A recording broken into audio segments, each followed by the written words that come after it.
कर रही है। क्या है ये कार्यक्रम और कैसे इससे बीजेपी को फायदा होगा, हम आपको दिखाएंगे इस रिपोर्ट में।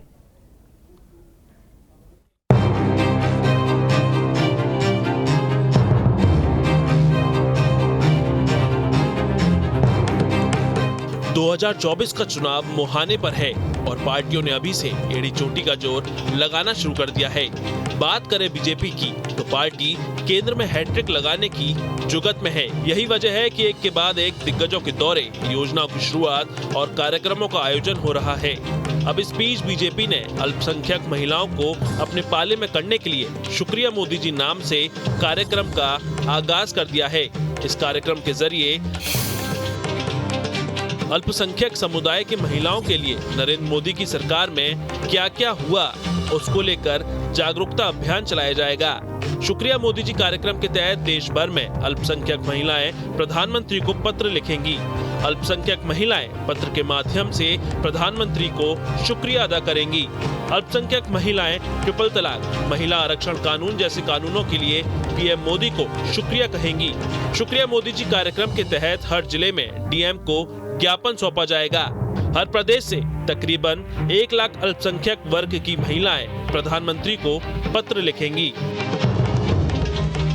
इस कार्यक्रम के जरिए बीजेपी आधी आबादी के वोट बैंक को साधने की कवायद में जुटी है।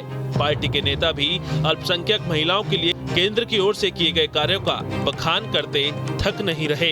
पार्टी का कहना है कि बीजेपी का तो नारा ही है सबका साथ, सबका विकास, सबका विश्वास और सबका प्रयास। पार्टी तो ये भी दावा कर रही है कि मुस्लिम समाज में बीजेपी के प्रति आकर्षण बढ़ा है।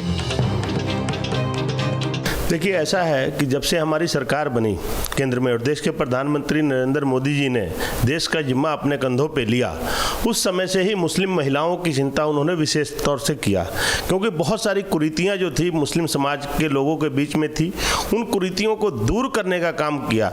उस काम को लेके देश की महिलाएं और कह सकते हैं आम जनमानस भी, मुस्लिम समाज के लोग भी बहुत खुश थे और वो लोग शुक्रिया तो करते ही थे, बार बार शुक्रिया करते थे। लेकिन एक कार्यक्रम का रूप लेके कार्यक्रम के तौर पे इस बार इस कार्यक्रम को किया जा रहा है।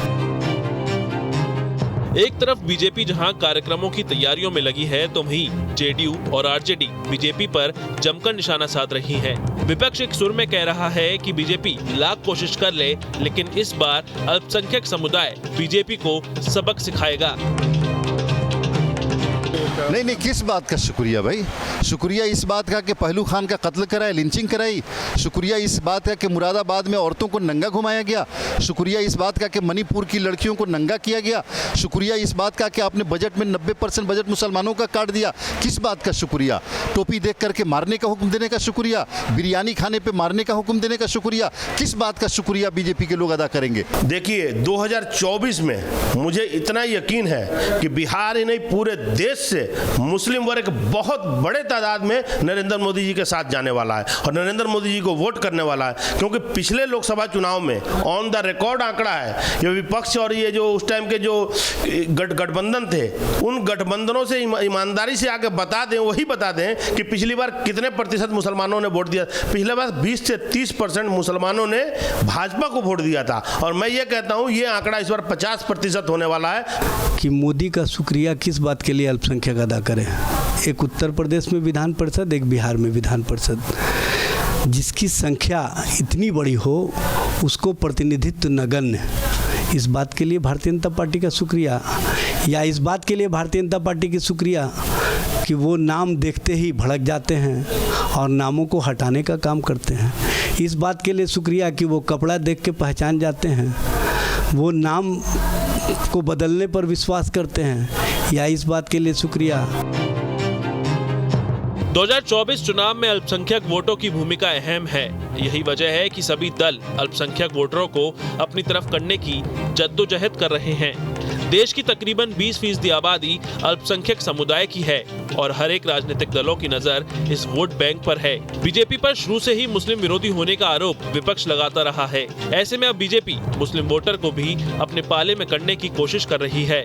बीजेपी को उम्मीद है कि शुक्रिया मोदी जी कार्यक्रम चलाकर वो अल्पसंख्यक समुदाय की महिलाओं के दिल में अपनी जगह बना सकती है। हालांकि इस कार्यक्रम का कितना फायदा किसको मिलता है, ये तो आने वाला वक्त ही बताएगा। पटना से आदित्य झा के साथ bureau report, news state, Bihar Jharkhand.